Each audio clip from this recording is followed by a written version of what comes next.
근데 소비자들이 그냥 가격 싼 것만 보고서 이거 하고 나중에 왜 이거 안 됐어 라고 해도 그때 가서 뭔가 보정받을 수 있거나 해결할 수 있는 방법이 전혀 없다 보니까 진짜 이거 안 했으면 좋겠어요, 소비자분들. 안녕하십니까, 인테리어 패밀리 김호용입니다. 안녕하세요, 엔터런스 한재범 대표 또는 JB라고 합니다. 지금 스레드에서 지금 팔로워 몇 명이죠? 지금 7.4만 명, 오늘 아마 7.5만 명 정도 되지 않을까 싶어서 국내 인테리어 쪽에서는 1등입니다. 네, 스레드에서는. 네, 스레드에서는. 그쵸? 진짜 모시기 힘드신 분과 인터뷰를 이제 진행하는데, 오늘의 주제는 인테리어 사기 안 당하는 법에 대해서 이야기할 겁니다. 그래서 소비자뿐만 아니라 업체분들한테도 유익한 내용들이 좀 많이 담겨져 있으니까 좀 오늘 영상 좀 많이 끝까지 살펴보시면 조금 길 수는 있거든요. 네. 근데도 진짜 제가 영끌에서 다 담았어요. 네. 영끌에서 다 담을 예정이다 보니까 좀 끝까지 시청해 주시면 좋지 않을까 싶습니다. 대표님과 제가 중간에 또 흥분을 할 수 있기 때문에 뭐 좀 차분한 마음으로 잘 시청해 주십시오. 이 영상을 끝까지 볼 수 있는 사람들이 이미 사기를 당했거나 혹은 당하는 것 같은데 라고 느끼는 사람일 것 같아요. 그러면 일단 우리가 뭐 프로세스도 말하고 사기 유형도 말하고 쭉쭉 이야기할 텐데, 내가 만약 사기를 당했어, 인테리어 사기를 당했어, 뭐 어떻게 해야 돼요? 우선 첫 번째로 그 돈 관련해 가지고 사실 제일 중요한 건데, 지급된 돈에 대해서 먼저 정산부터 조금 먼저 해보는 게 사실 제일 중요하지 않을까 싶고, 우선은 돈 이체 관련해서라든지 이런 거는 무조건 먼저 스탑 먼저 시키는 게 좀 첫 번째일 것 같아요. 협박을 하든 아니면 뭐가 자재 인상을 얘기를 하든 어떤 상황에서도 돈을 입금해달라 라고 하는 부분에서 멈추는 부분이 가장 중요할 것 같고, 그 다음에 현재 남아있는 내용 관련해 가지고 정리를 먼저 한 다음에, 사실 인테리어 사기가 조금 피해자 입장에서 좀 힘들 수도 있는 부분이, 다른 사람이 공사한 부분에 대해서 다른 업체가 또 들어와서 공사하는 경우가 엄청 드물어요. 실제 그런 부분들도 스탑된 배경 관련해서도 이제 모르는 부분이다 보니까 사실 도움을 좀 구할 수 있는 주변 업체라든지 아니면 인근에 있어서 좀 업체를 먼저 구하고, 그 다음에 돈은 우선 중단시키고 지금 상황 관련해서 좀 확인해가지고 앞으로 있어서의 계획을 조금 짜야 되는 게 사실 제일 중요한 부분이지 않을까. 다른 것보다 돈을 묶어야 된다. 민사적인 부분이라든지 형사상에 있어서의 내용은 그 다음 문제인 거고, 사실 인테리어 사기라는 게 좀 불분명한 부분에서 이루어지는 부분들이 많다 보니까 사실 냉정하게 얘기했을 때 소비자들이 이게 법적 소송으로 간다고 하더라도, 이기거나 혹은 이긴다고 하더라도 그 결과가 나오기까지는 집을 비워둘 수는 없는 상황이다 보니까, 인테리어 문제랑은 좀 별개로, 화가 나지만 별개로 생각한 다음에 인테리어는 인테리어대로 해결을 해야 되는 부분이고, 법적 문제는 법적 문제대로 해결을 해줘야 되는 부분인 거지, 법적 문제 부분에 대해서 해결을 한다고 해서 인테리어 사기를 친 업체가 그걸 다시 원복해 준다거나 한다라고 했을 때는 매우 희박하다 라고 가정하고, 아예 이원화 시켜가지고 분리해주고서 생각해주는 부분이 사실 냉정하게 좀 판단해주는 게 좀 가장 중요하지 않을까 싶긴 싶습니다. 인테리어를 공사를 이제 시작하는 프로세스조차도 고객한테는 어떤 하나의 어떤 지식인데, 이런 거조차 공유가 안 된 것 같아요. 매우 네. 안 돼 있긴 하죠. 네. 업체들마다 네. 다 다르기도 하고. 그렇죠. 그래서 맞아요. 이거를 보는 시청자들이 인테리어를 준비를 할 때는 적어도 이러한 공정으로 진행을 해야 되고, 그 공정 과정을 말씀하시면서 보통 이 공정 때 이런 사기를 칠 수도 있다.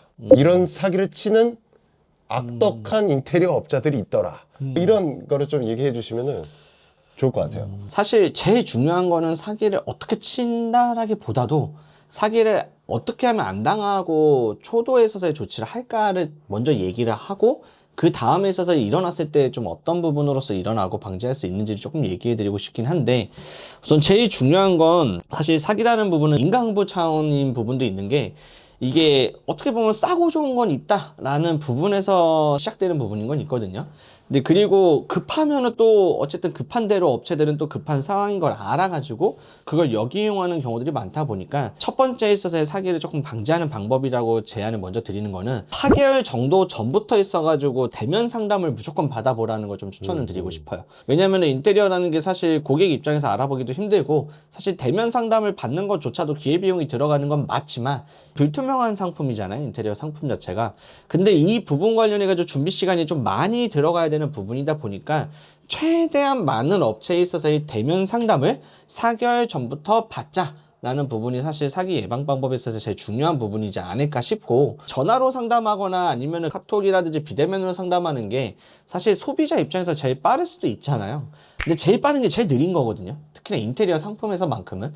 어떻게 보면 불분명한 전화 상담에 있어서의 내용이라든지 아니면은 뭔가 비대면에 있어서의 메시지 같은 내용 같은 경우에는 다 휘발성 내용들이고 거기에 책임성이 뒤따른 내용들이 아니다 보니까 반드시 대면 상담으로서 구체적인 상담을 좀 받아보는 거는 조금 추천을 먼저 드리는 부분이다 라는 걸 좀 먼저 말씀을 드리고 싶고, 그리고 아까 공정별로 해가지고 일어나는 부분이라고 하면 정말 냉정하게 인테리어 업체가 사기치는 경우도 있긴 있지만 정말 충격적이게도 진짜 사기꾼이 인테리어 사기로 사기치기 좋다라고 해서 사기꾼이 들어오는 경우도 있었어요. 제가 과거 경험 같은 경우에도 이런 경험이 있었는데, 실제 사기꾼이 사업자 내기 정말 간단하거든요. 지금 PD님도 그렇고 어떻게 보면 대표님도 그렇고 홈택스 들어가서 개인 사업자 인테리어로 하면 바로 나와요, 바로.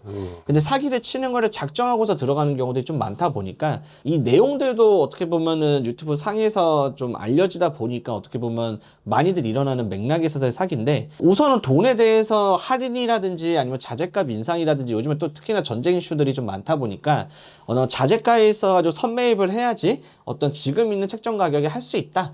그리고 지금 견적 가격에 있어서 10% 할인 혹은 20% 할인을 해드릴 테니까 선납 관련해서 좀 어느 정도 먼저 이뤄달라고 얘기를 하고 돈을 먼저 앞에서 왕창 많이 받아봐요.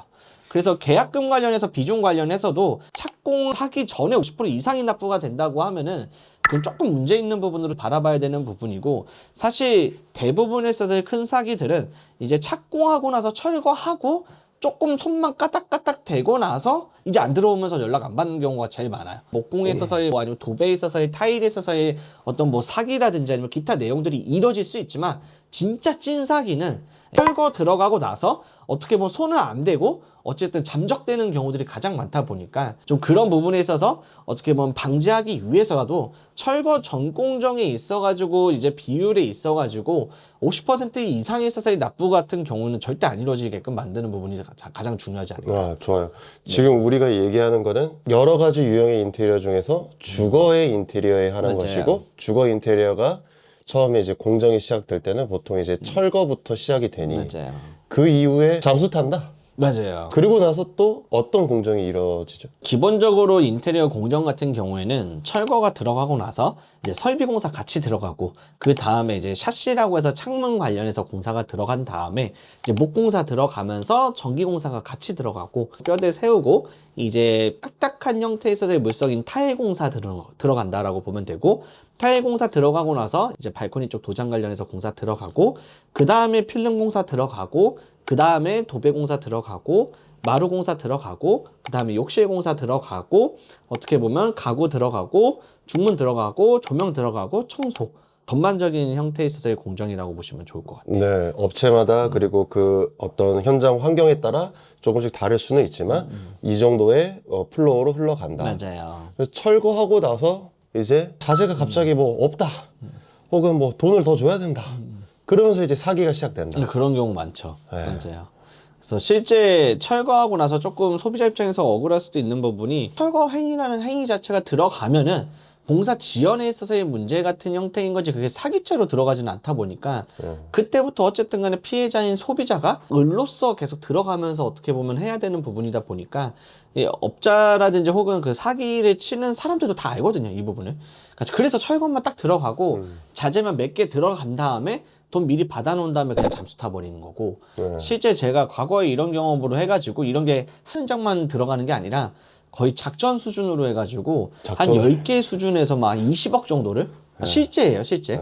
제가 근무했을 때 있어서 있었던 일인데 그렇게 해가지고 미리 돈들은 다 받은 다음에 아예 그냥 잠적해 버린 다음에 이제 명의를 바꿔서 또 진행을 할 수 있는 부분이고, 어떻게 보면 그쪽으로 해서 가압류가 다 들어간다고 하더라도, 그래서 실제 철거 행위 자체만 들어갔다, 그러니까 인테리어를 하긴 하는 건데 여러 가지 문제가 있다 라는 거를 증명해내야 되는 건 소비자 입장이 되어버리다 보니까 진짜 힘들고 좀 악질인 형태에 있어서의 약간 인테리어 사기의 전형적인 사기이긴 하죠. 그럼 어떻게 해야 돼요? 계약서에 미리 명시를 해야 되는 거예요? 아니면 이 업체가 사기를 안 칠지를 어떻게 파악을 하는 거예요? 사실 그러다 보니까 이게 일반적인 상황 입장에서 소비자들이 알긴 쉽지 않거든요. 왜냐면 저 사람이 사기꾼이다 아니다라는 걸 좀 판단하기 쉽지 않다 보니까 가장 기본적인 거에 있어서 좀 집중할 필요는 있을 것 같아요. 어떻게 보면은 책임질 요소가 많은 사람들이라고 했을 때 사기를 칠 확률은 줄어들 수밖에 없는 거잖아요.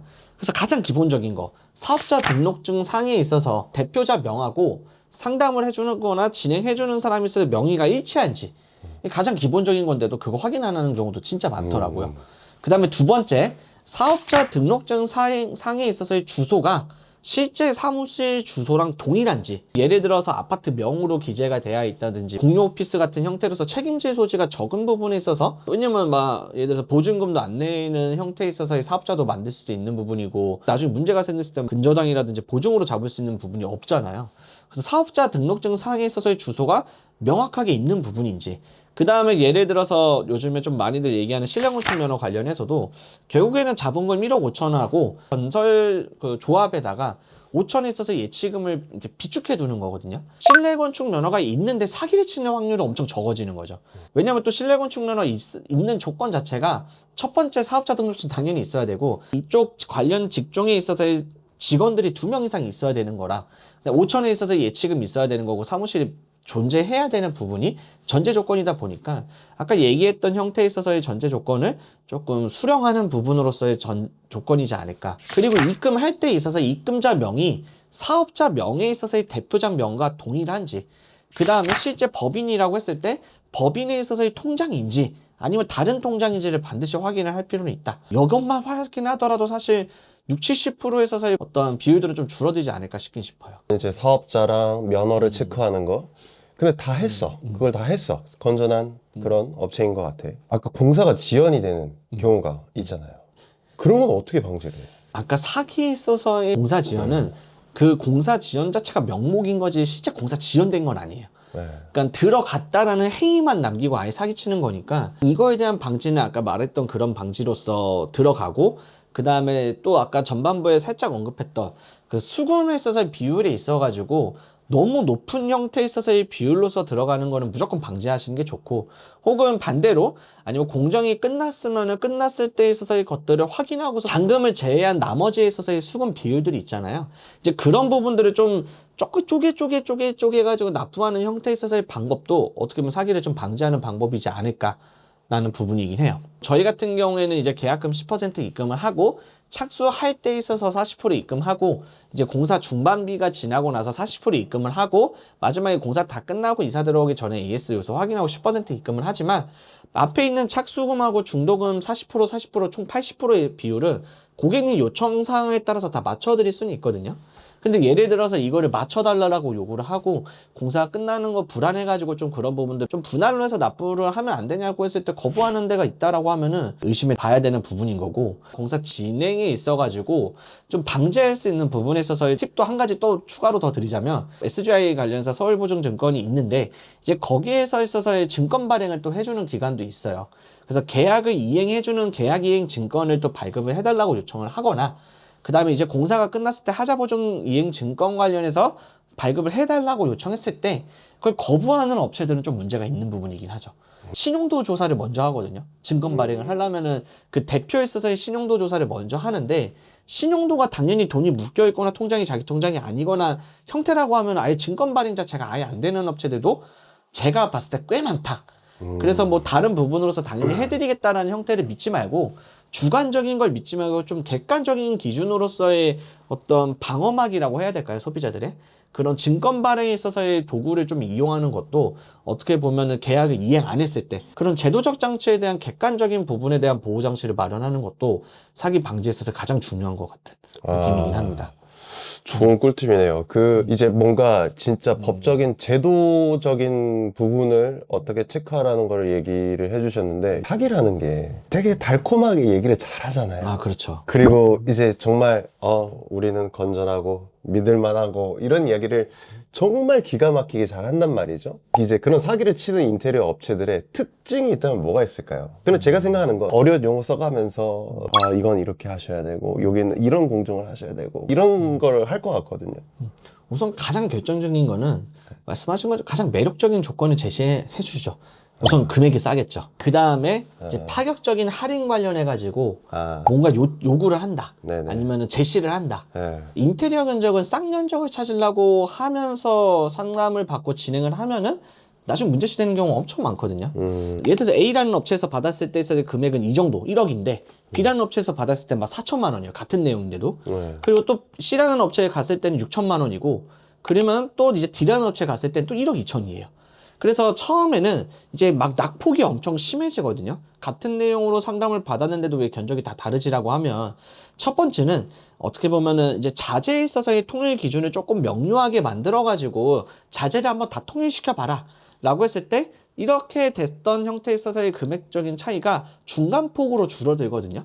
그 중간폭으로 줄어들면은 근데 자재를 다 통일시켰는데 왜 견적이 또 다르지 하면은 이 견적이 달라지는 부분에서의 요동치는 부분에서 갭 차이를 줄여나가는 부분으로서 상담을 받는다로 가져가야 되는 거지, 이 해당 부분에 있어가지고 낮은 데를 찾는다라고 했을 때는 아까 얘기했던 것처럼 그런 문제들이 좀 생길 수는 있다 보니까, 그럼 이제 자재뿐만 아니라 시공법이라든지 아니면 마감 디테일이라든지 간접 서비스적인 거를 보면 나중에는 최종적인 업체를 결정할 때는 이 견적폭이 거의 비슷비슷해요. 다 거의 비슷비슷할 정도로 받아야지 견적 상담을 그때까지 받아야 되는 거거든요. 그 전에 있어서 이 낙폭이 있을 때 있어서 이때 구매하면 안 된다는 거예요.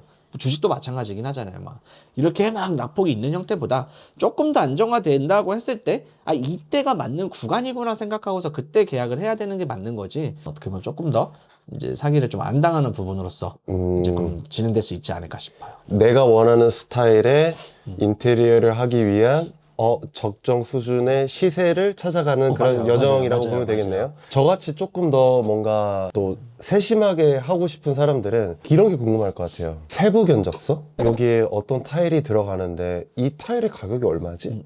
이런 게 궁금할 수도 있을 것 같은데, 이런 거를 인테리어 업체한테 요구를 해도 신뢰가 안 되는 건가요? 전혀 신뢰 안 되죠. 이거 정말 좋은 질문인데, 네. 사실 사기를 방지하는 부분에 있어서 가장 결정적인 건 최대한 투명하게 많은 내용을 고객이 알 수 있고 많은 자료를 쉽게 정확하게 알려주는 업체를 찾는 부분이 좀 중요한 것 같아요.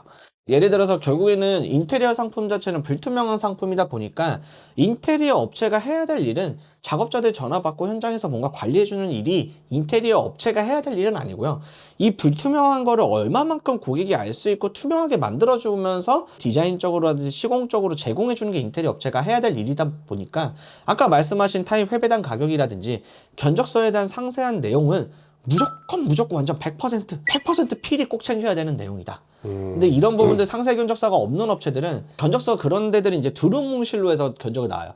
타일 얼마, 목공 800만 원, 욕실 했을 때 900만 원, 부엌하고 했을 때 400만 원. 이제 두루뭉실하면 두루뭉실 할수록 나중에 있어서의 추가를 하든지 변동될 요소라든지 문제시 됐을 때 서로 간에 기준이 맡아야 되는데 그 기준이 완전 전혀 다른 상태로 이해하는 거다 보니까 좀 어떻게 보면 본의 아니게 실제 사기라든지 혹은 사기와 같은 형태의 서비스를 받았다라고 느낄 확률이 엄청 커지죠. 이게 인테리어 같은 경우 유독 불만족한 부분이 좀 많은 이유라고 하면, 제가 가설로 세우고 있는 부분이 뭐냐면, 첫 번째는 고객님들이 좋아하는 인테리어 그레이드를 몰라요, 본인들이. 왜냐면 인테리어 상품이 불투명하다 보니까. 두 번째 문제는 뭐냐면 업체들이 취급하는 인테리어 그레이드를 몰라요. 이게 어떤 말이냐면, 나는 자동차를 살 때 아반떼를 좋아하는 거고 이 업체는 아반떼를 파는 데고, 가서 아반떼 견적을 물어보고 아반떼랑 비슷한 케이스랑 뭐랑 비교해가지고 나는 뭐를 구매하겠다는 게 명확하라면,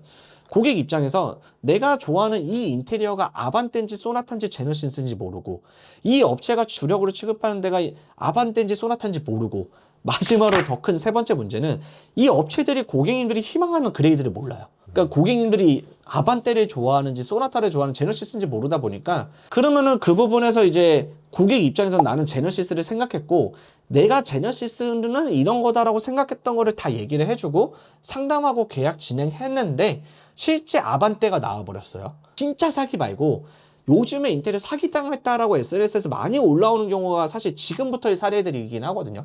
저는 사실 앞서 있어서의 사례들은 아까 있어서의 필터로 조금 지켜줄 수 있다라고 하면은, 사실 이 내용에 대해서는 유튜브라든지 나는 SNS에서도 엄청 많은데, 이 후반기에 있어서의 사기 아닌 사기 같은 내용에 대해서 좀 중점적으로 좀 얘기를 해주고 싶다라고 말씀을 드리면, 좀 이 부분 관련해서는 업체는 아반떼 견적에 아반떼 상품을 내놓은 것 뿐인데 고객은 제너시스를 원했는지는 정확하게 모르는 상태면 이게 진짜 사기냐?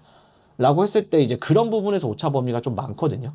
그래서 이제 그런 부분에 있어서의 오차 범위를 줄이기 위해서라도 최대한 상세한 내용에 있어서의 상세 견적서 뿐만 아니라 그 상세 견적서를 시각화한 형태의 디자인 제안서라든지 렌더링이라든지 작업 지시서라든지 어떤 투명도 같은 형태에 있어서 눈에 시각화된 보이는 자료들을 최대한 많이 만들어주는 업체를 만나면은 어떻게 보면 사기 아닌 사기를 당할 확률이 매우 낮아진다. 근데 아무래도 그런 거를 정확하게 제공해 주다 보면은 당연히 가격은 비싸지는 건 맞잖아요. 왜냐면 실제 서비스가 들어간 게 아니고 그게 정확한 가격이니까. 그쵸. 이걸 안 해준다라고 하면 당연히 가격은 싸거든요. 근데 소비자들이 그냥 가격 싼 것만 보고서 이거 하고 나중에 왜 이거 안 됐어 라고 해도 그때 가서 뭔가 보정받을 수 있거나 해결할 수 있는 방법이 전혀 없다 보니까 진짜 이거 안 했으면 좋겠어요. 소비자분들. 비싼 것만 찾고 싼 것만 찾는 게 아니라 정확도를 기점으로 해서 내가 원하는 감도를 얼마만큼 투명하고 정확성 있게 제공해 주는지가 업체 선택에서의 기준이 돼야 되는 거지. 고객 입장에서 판별하고 보이는 게 가격밖에 없다고 해서 가격만 보는 순간 이제 날아가는 겁니다, 진짜. 인테리어 바로 실패. 그럼 고객 입장에서도 그 업체한테 내가 원하는 게 이러이러합니다 라고 했을 때 그거를 시각화해서 정말 투명하게 제공해주는 업체를 찾아가는 것도 맞아요. 하나의 어떤 방법이네요. 제일 중요하죠. 네. 정말 제일 중요하죠. 네. 근데 그 시각화를 이제 우리가 흔히 보는 막 3D 도면 이런 걸로 보는 건데 한 번 더 이제 좀 꼬아서 고객 입장에서는 이것도 사기칠 것 같아. 예를 들어 3D 도안도 굉장히 사기를 잘 칠 것 같아. 그럼 시각화까지 인테리어 업체가 들들 볶아가지고 사기를 칠 준비를 했다. 그러면 또 뭐를 체크해야 돼요? 그러면 이것도 좋은 질문인데 그럴 수도 있거든요. 네. 그러면 진짜 꿀팁 중에 한 개가 네. 최근 유튜브라든지 그 업체가 인스타라든지 네이버 블로그에 올려온 사진이 있을 거예요. 포트폴리오. 그 최근 3개에 있어서의 작업물에 있어서의 수단에 대한 자료를 한번 보여달라고 해보세요. 최근 레퍼런스를 보여줘라. 가장 최근에 있어서 이 포트폴리오에 맞는 디자인 제안서라든지 렌더링 이미지라든지 고객하고에서 소통 방법에 있어서의 형태를 좀 보여줄 수는 없냐. 그러면은 이거는 뭐 방법이 없죠. 왜냐면은 아까 말씀하신 것처럼 제일 잘한 것만 보여줄 수 있고 고객한테 제일 잘한 것만 했을 수도 있거든요. 최근 3개월에 있어서 아니면 최근 올려놓은 3건에 대한 형태에 있어서의 어떤 서브 자료 형태를 보여달라고 하는 부분은 정말 근데 이런 얘기 해도 될지 거의 인테리어 업계에서 약간 매장당하는 거 아닌지 모르겠는데 근데 진짜 중요해요. 진짜 괜찮아요. 뭐 매장당하고 그러면 대표님 알아서 살려주시겠죠. 저를 욕하세요. 그리고 인테리어 사기치는 사람들 진짜 그러지 마세요, 진짜. 진짜 그건 아닌 것 같아요. 제가 팩폭합니다. 진짜 오늘 다 말해드릴게요. 인테리어 사기 이렇게 친다. 근데 제일 중요한 부분에 있어서 아까 얘기한 것처럼 진짜 본질적인 사기 있잖아요. 진짜 사기꾼이 작정하고서 사기 치려고 하는 아까 얘기했던 그 5가지 있잖아요. 사업자 등록증 확인하고 사업자 대표 확인하고 사업자 대표에 있어서의 통장 명의 확인하고 사업자 주소명 확인하고 신량구축 면허 확인하고 직원 수 확인하고 그 다음에 보증증권이라든지 계약이행 증권 하여튼 이걸로는 사실 다 털려요. 마지막 그거 있네요. 계약금 관련해 수금 비율 50% 넘어가지 않고 그거 딱 한 6개 장치만 마련했다면은 진짜 다 털리거든요. 이거 사기꾼 한 거의 한 95%는 다 털립니다. 다. 이거 들으셔야 돼요. 여기 유튜브 그냥 보시는 게 그냥 내가 하면 내가 사기 안 당하겠지 착각하면 안 되고 그냥 솔직하게 말하면 제가 그냥 보는 관점에서 소비자만 불쌍하지는 않는 것도 같아요. 이거 좀 약간 소신 발언이긴 한데 소비자만 불쌍하지는 않고 인테리어 업체도 불쌍한 경우가 많다. 이거 무슨 말이냐요? 갑자기 인테리어 사기 얘기하다가 그런 경우 많냐라고 그럴 수 했을 때 있죠. 그럴 수 있죠. 매우 많죠. 이게 결국 보이지 않는 상품이다 보니까 그 인테리어 업체는 최선을 다해서 아반떼 견적이긴 하지만 소나타 정도에 있어서의 품질로서 업그레이드를 해줘서 최대한 많이 잘해줬어요. 근데 소비자가 생각하는 건 제너시스다 보니까 난 제너시스 얘기를 했는데 분명 그 부분 관련해서 왜 소나타 정도밖에 안 나오고 왜 저한테 사기치셨냐. 이 경우가 제일 안타까운 경우긴 하거든요. 그래서 강조드리고 싶은 부분이 그 투명성하고 두 번째로 이제 소통 관련된 부분들이 있잖아요. 이제 견적을 한 단계 넘어가서 조금 더 집착하면서 좀 살펴보면 되지 않을까 싶긴 싶어요. 그러면 인테리어 업체한테도 좀 팁을 드리면 좋을 것 같아요. 그러니까 방금 말씀하신 게 소비자는 굉장히 높은 수준의 퀄리티를 원하는데 그 예산에서는 그 높은 퀄리티를 할 수가 없다. 그러면 그런 소비자들한테는 어떻게 좀 제안을 해야 돼요? 이거는 진짜 업체분들한테도 조금 도움되게끔 말씀드리고 싶은데 계약을 목적으로 상담하면 안 돼요. 계약을 목적으로 상담한다는 느낌으로 하면은 결국엔 그거 계약한다고 한데 업체도 힘들고 소비자도 힘들거든요. 정확한 내용으로서 이렇게 하면은 이런 단점이 있다. 이렇게 나면 고객님이 생각하신 이 레퍼런스 이미지처럼 안 나온다. 이걸 하기 위해서는 어떤 부수적인 공사가 들어가야 된다라는 거를 명확하게 얘기해서 정확성 있는 상담으로 고객 만족을 끌어내야지 나중에 그 사람이 저희한테 안 하더라도 바이럴이 나거든요. 근데 계약을 목적으로 상담을 한다고 했을 때 업체들이 알면서 얘기 안 해요. 예를 들어서 이거 하면은 분명 고객이 있어서 미감이 만족을 안 하는데 100% 만족하실 거다.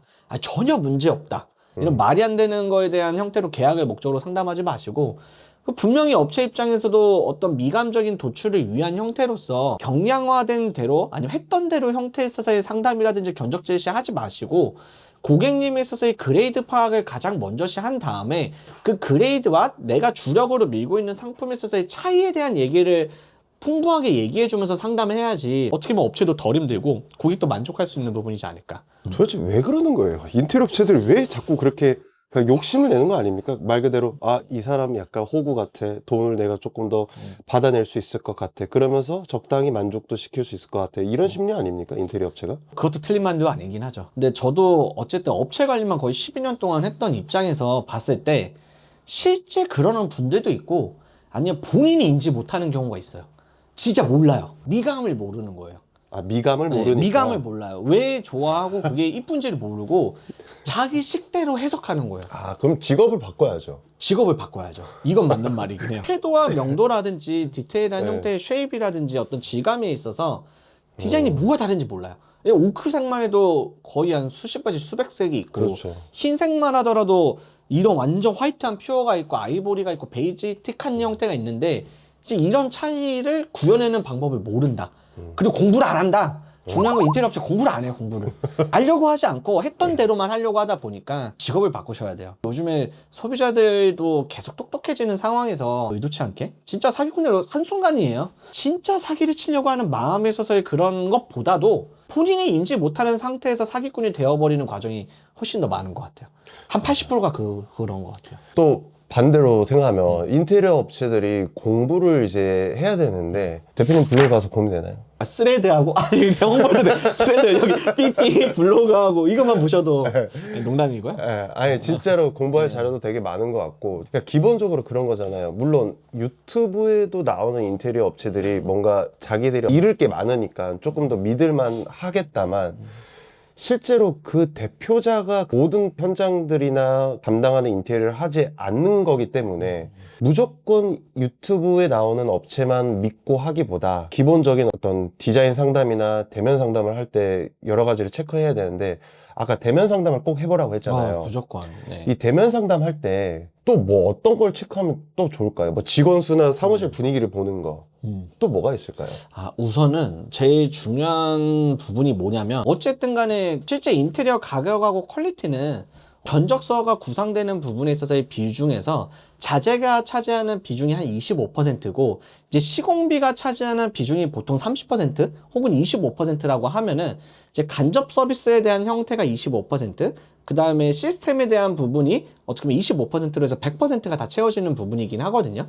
근데 우선은 처음에 상담 가면은 상세 견적서 관련해서 무조건 확인해야 된다.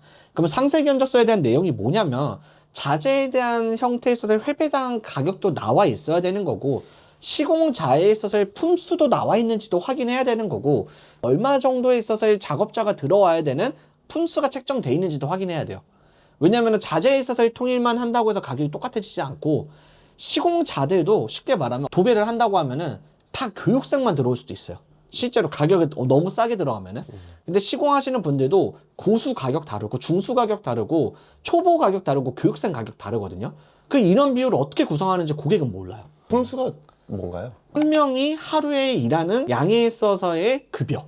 하루 일당. 그러면은 우리 현장에 지금 견적서가 몇 명에 있어서의 일당에 있는 사람들이 구성돼서 들어오는지를 그게 상세 견적서의 내용까지도 다 담겨져 있어야 돼요. 인테리어를 이제 받는 고객 입장에서 저 사람이 초급자인지 중수인지 고급자인지 어떻게 알아요? 눈빛으로 파가나요? 그거 알 수 있는 방법이 없어서 네. 그래서 계약서에 기재를 해놔야 된다는 거죠. 아. 문제식 됐을 때 이 사람이 맞는지를 검증할 수는 있잖아요. 나머지는 진짜 좀 신뢰 부분하고 어떻게 보면 포트폴리오라든지 기본적인 형태로서 좀 봐야 되는 부분. 중요한 거는 그 업체가 시공했던 현장들 좀 가보는 것도 나쁘지 않은 것 같아요. 시공하고 있는 현장들이 있으면 현장을 꼭 가봐가지고 이 형태에서의 도배 품질이라든지 혹은 이 형태에서의 타일은 몇 명의 일당들이 얼마 정도의 품수의 인원들이 들어왔는지를 물어보시면서 가늠해 보시는 것도 좋다.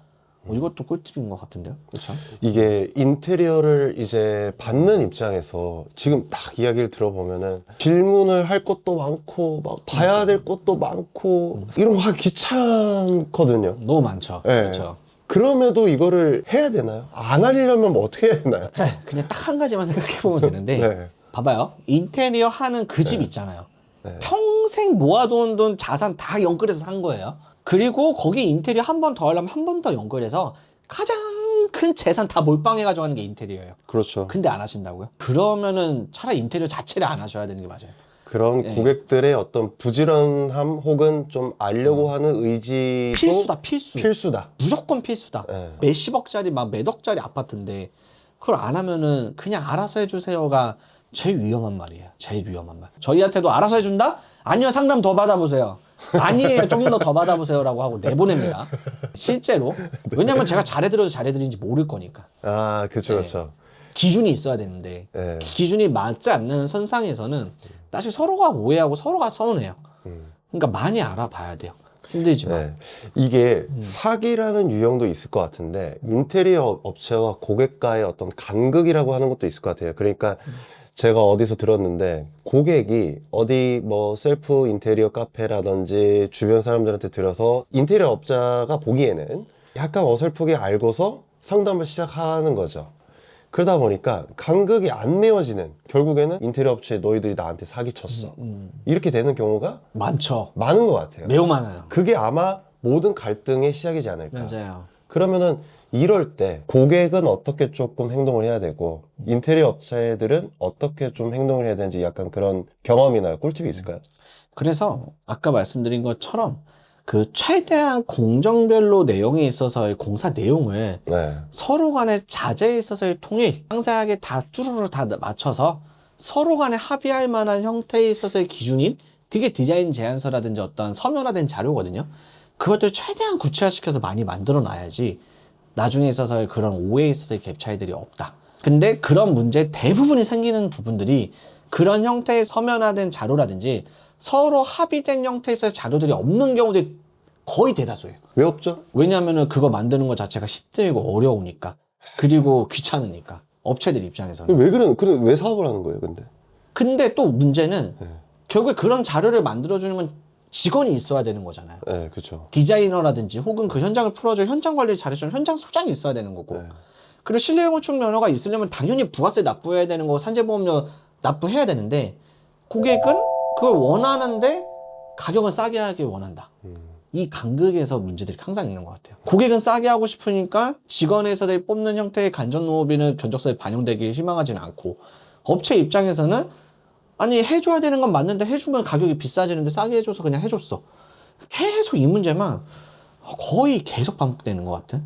근데 결국에 이 딜레마를 극복해 나가려면은 저도 지금 뭐 스레드라든지 계속 SNS에서도 얘기하는 부분이 결국에 그 간극에 대한 형태를 투명하게 다 오픈한 다음에 비싼 이유에 대해서 설명해주고 싸면 싼 이유에 대해서 명확하게 설명을 해줘야 되는데 소비자도 알고 있으면서 얘기 안 하고 모르는 척 할 수도 있고 업체도 알고 있으면서 모르는 척 하면서 그냥 암묵적 합의가 이루어졌을 때 그때 문제가 발생하니까 진짜 가급적이면은 가격만 놓고 보지 마시고 조금 비싸더라도 그런 상세화된 서로 합의된 형태에 있어서의 서면 자료를 많이 만들어주고 정확하게 제공해주는 데랑 진행하시는 게 가격이 조금 비싸겠죠 당연히. 그래도 그쪽에서 하는 게 그게 싼 거예요. 그게 싼 거지. 나중에 문제되면은 명확하게 그 가격만 놓고 보는 게 아니고 정확성이 있는 자료 제공을 해주는 업체를 선택하시는 게 중요할 것 같아요. 저도 사실 이제 얼추 알고 있었는데 듣다 보니까 지금 어떤 그런 서면에 관련된 중요성을 말씀을 좀 많이 주셨고 마지막으로 인테리어 업체들과 고객분들에게 인테리어를 앞두고 반드시 이거 하나는 꼭 챙겨야 된다 있다면? 우선 그 체크해야 되는 부분은 제가 봤을 때는 엔트런스인지 아닌지 다른 것보다도 어떤 그런 과정들은 사실 수단이고 네. 그런 과정들을 통해서 내가 정말 편안하게 하고 싶은 말 다 할 수 있을 정도로 소통이랑 교감이 잘 되는 업체인지가 사실 결정적으로 제일 중요한 것 같아요. 결국에는 이게 불투명 형태에 있어서의 아이템을 비싼 금액으로 서로 간에 비즈니스를 해야 되는 부분이다 보니까 그런 원활하면서 눈치 보지 않고 소통에 있어서의 불편감이 없는 걸 만들기 위해서 앞선 것들이 필요한 거지. 결국에는 이 앞선 것들을 통해서 만들어 나가는 거는 서로 간에 있어서의 원활한 소통으로서 교감과 신뢰를 통해 가지고 만들어 나가는 부분이다 보니까 가장 급전은 이거거든요. 소통하고 교감. 그래서 객관적인 거 90%에 주관적인 거 10% 정도. 이 주관적인 10% 얘기했다고 이걸 또 치우시면 안 돼요. 그 느낌만으로 했다가 나중에 이거 다 당하는 거예요. 객관적인 게 90%인 거예요. 앞에 얘기했다. 어쨌든 서비스에 대한 영역이거든요. 인테리어 상품은.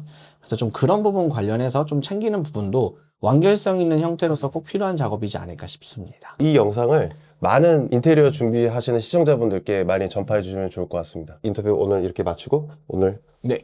시간 내주셔서 감사합니다. 네, 감사합니다. 네.